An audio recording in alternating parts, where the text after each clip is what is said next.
How to play chess. Hello and welcome to Videojug. Chess is an ancient and noble game of strategy and skill for two players. Dating back to the Middle Ages, it's been played by genii, intelligentsia, and ordinary people throughout history, and is a great game to play with friends and family. We're going to teach you the basic rules of chess and set you on the path to becoming a Grand Master. Step 1. You will need a chessboard. Chess is played on a square board which is divided into 64 squares of alternating colors. By convention, these are referred to as light and dark squares. Chess pieces. A chess set consists of two identical groups of pieces. One is white and one black. One player plays with the white pieces, the other with the black. Each player has one king, one queen, two bishops, two knights, two rooks, and 8 pawns. White always makes the first move in any game. Step 2. Object of the game.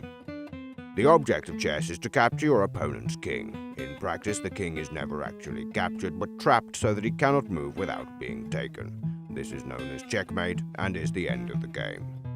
Step 3. Board layout. The chess pieces are lined up at either end of the board in predetermined places. They're configured as follows. The queen is always placed on her own color, nearest the middle of the row. Next to her in the middle is the king. The king and queen are flanked by their bishops, next come the knights, and finally the rooks. The pawns are lined up in front of the other pieces on the second row in. Step 4. The pieces. The king is the most important piece in the game. He can move one square in any direction. The queen is the most powerful piece in the game. She can move any number of spaces in any direction, horizontally, vertically, or diagonally. Bishops can only move diagonally, but they can move any number of spaces in one move. The knight is the only piece that can jump over other pieces. He moves one space horizontally and 2 spaces vertically, or 2 spaces horizontally and 1 space vertically. Rooks. Rooks can move any number of spaces in one move, but they can only move horizontally or vertically. When any of these pieces land on a square occupied by an opponent's piece, the player takes that piece, removing it from the board and out of play. Pawns have 3 different standard moves. The first time they're moved, they can move either 1 or 2 spaces forward. For the rest of the game, they can only move 1 space forward at a time. To take an opponent's piece, the pawn must move 1 space diagonally forwards. They cannot take by moving vertically forwards, nor can they move backwards. Step 5. Special moves. Promotion. If a pawn reaches the other side of the board, it can be promoted to the rank of queen, bishop, knight, or rook. It will then be able to move in the same way as that piece. En passant. The first time a player moves their pawn, they may move it 2 squares vertically.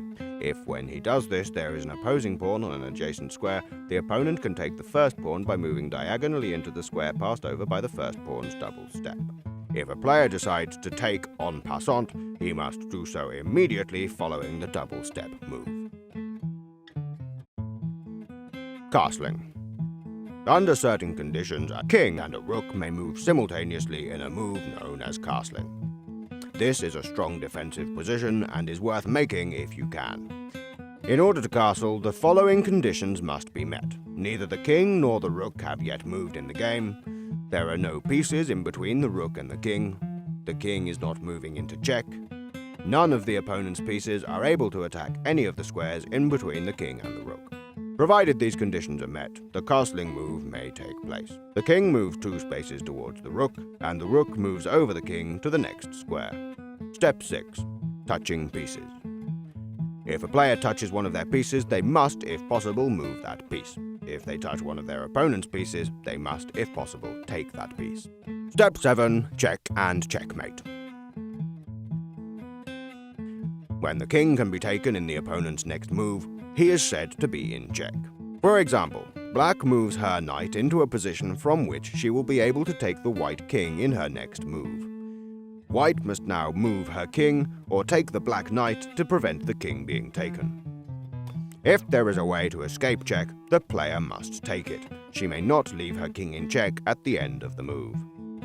If there is no way to escape capture, then checkmate is declared and the attacking player, in this case black, has won. Neither player may make a move which leaves her own king in check. This is known as an illegal move. Step 8. Alternative endings. The 50-move rule. If 50 moves of both white and black have been played without any pieces being taken or any pawn movement, then a player can claim a draw. Stalemate. When a player is unable to make a legal move but is not in check, it is called stalemate. In this case, a draw is declared. Repetition and perpetual check. If the same position of pieces is repeated 3 times, a player can declare a draw. A player can force a draw by putting their opponent into perpetual check, thereby forcing them to repeat the same positions 3 times. Resignation. Either player at any time can choose to resign the game, in which case their opponent is declared the winner. Have fun playing chess.